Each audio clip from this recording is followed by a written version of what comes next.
Hey guys, I want to make a quick video on UFC 259. UFC is the Ultimate Fighting Championship.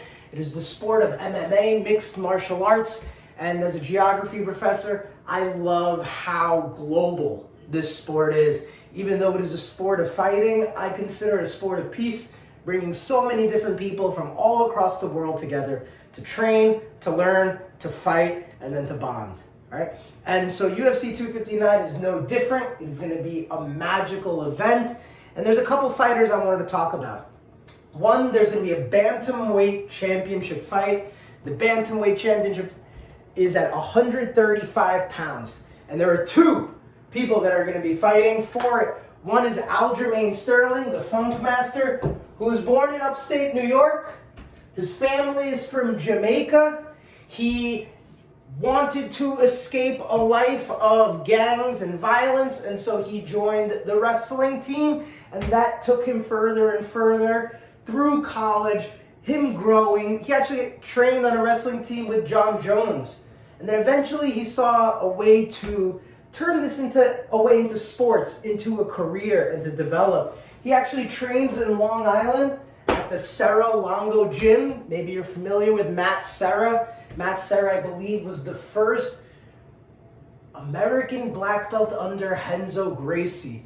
And he had one of the greatest upsets ever when he defeated George St. Pierre for the welterweight title. What I'm trying to say is Aljamain Sterling has a very rich and unique experience as a wrestler, as a jiu-jitsu artist. He can strike. They call him the Funk Master. He is just incredibly creative and bold.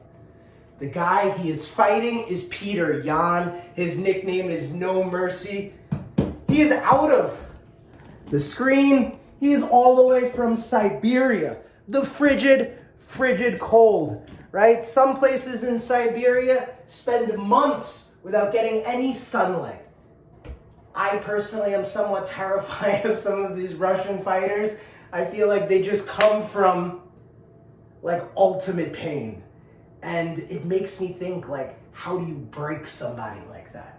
And Peter Yan, if you've been watching his fights, he's only lost one fight. He just breaks people with his striking.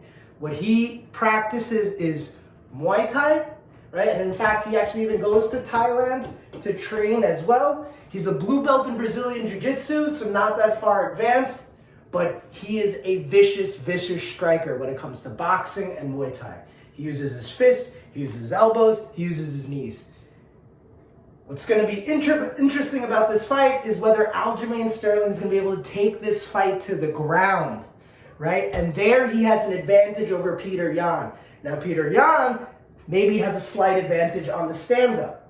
We're not totally sure, but that's what makes MMA so exciting. A lot of this is like rock, paper, scissors. You know, you could defeat somebody, but then the person you defeated could probably defeat the guy that you can't defeat. And it's all about strategy. It's real life chess. And these are two people at 135 pounds that are so unique and similar at the same time, right? Similar in the sense they're both just great fighters. So definitely, that might be the most interesting fight of the entire card. So definitely check it out. If you're from New York, you should be rooting for Aljamain Sterling, but Peter Yan is no joke, right? Next fight. This is for the 145-pound featherweight women's championship. We have Megan Anderson, who is a giant, tall woman, right, with incredibly long limbs and good boxing from Australia. She's going against Amanda Nunes, who is the greatest female fighter in history, who is from Brazil. The thing about Amanda Nunes is she has no weakness in her game. She can strike with you.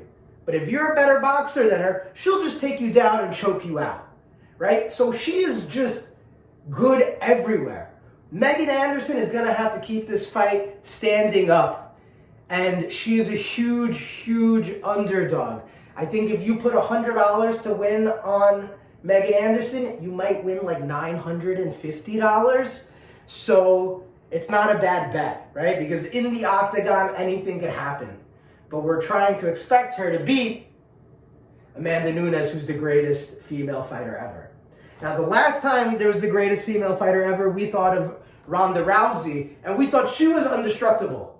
But then came along Holly Holm, who just put an end to that message, right? Holly Holm used her boxing to disrupt Ronda Rousey's judo, right? And she was able to master it. If Megan Anderson can keep the fight standing up, and if that's all she's been practicing, now it becomes a much closer fight and a much better bet if you were going to take on Megan Anderson. But once again, both of these ladies are from opposite sides of the world, but Amanda Nunes also trains in Florida at American Top Team, so these people are international, right? I think when I mentioned Peter Yan, he trains in Thailand, but he also used to train Brazilian Jiu-Jitsu in Brazil. These people have become it's almost, I don't know how to think of it, but like these old Kung Fu masters that used to travel the world to train all these different arts, becomes magical. And I wonder, I think personally, a lot of these fighters understand diversity, understand compassion, understand cultures than a lot of other people because they are traveling all over the world. And I wonder if that makes them better fighters too, right? Because they're more aware of themselves and others. But that gets a little too philosophical. Now the final fight that I will get into is the light heavyweight championship. That's at 205 pounds. That features Jan Blachowicz, who is from Poland. You'll hear a lot of people talking about Polish power. He's a 37-year-old man. He used to be a good fighter, but over the last 4 years, he's turned into a great fighter. Some fighters, I feel like it takes a little bit time for them to put all these pieces together, right? One of the things about mixed martial arts is it's a lot more mental than physical sometimes. And so you get different ranges when people are hitting the peak of their capabilities. And right now, as a 37-year-old, Jan Blachowicz is a beast. He has been knocking people out. He body kicked Dominic Reyes 6 months ago, and you could see the imprint of his foot on his ribs. Blachowicz has been a beast. And when he comes into the ring, he's probably going to weigh 220 pounds. Who he's fighting is the last style bender, Israel Adesanya, who was born in Nigeria, right? The country with the largest population in all of Africa. In fact, one of the first things he learned in Nigeria was Taekwondo. And Taekwondo, I think, is a good start if you have kids that are really young and don't understand direction. When I say really young, 4, 5, 6, 7, because it teaches them how to move, properly strike, listen to their sensei at the right time, proper martial arts etiquette. But then eventually you got to get them into jiu-jitsu, right? Or wrestling, something a little bit tougher if you want them to have that mentality. He stayed there till 21, and then he moved all the way down here to New Zealand, right? And New Zealand actually has 2 champions right now. Israel Adesanya, who's the 185-pound champion, as well as, the name escapes, Alexander Volkanovski, who's the 145-pound male champion. So this tiny country of New Zealand is becoming a hotbed of fighting, right? And these guys are becoming great. I think some of it was maybe some of their Maori culture, where they have a culture of being warriors and fighting. Part of it might be that they're really good at rugby, which is already like a tough sport as it is. And then so translating that to fighting is not that difficult. Now, Israel Adesanya is a unique fighter. He might be the best striking artist in all of UFC. He's great with his hands, with his knees, with his elbows. If it comes to a straight fight, he's amazing. The unique thing about Israel Adesanya, though, is I believe he just got his purple belt, and he says he wants to show off some of his grappling with Jan Blachowicz. Now, that's going to be difficult because Jan Blachowicz is a black belt in Brazilian Jiu-Jitsu.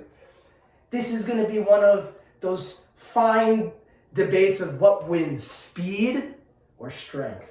Israel Adesanya might get into the fight weighing 200 pounds. He's going to be 20 pounds lighter than Jan Blachowicz because he's not going to cut weight. But Israel has ultimate confidence in himself, and I have a lot of confidence in Israel. But you also can't disrespect Jan Blachowicz because he is older, he's been around the block, he's powerful, intelligent as well. So these fighters, as you can see, from all over the world. We have Brazilians in Amanda Nunes, Australians in Megan Anderson, New Zealanders and Nigerians in Israel Adesanya, a Siberian in Peter Yan, and a New Yorker in Aljamain Sterling. All the best. Enjoy the fights. Take care.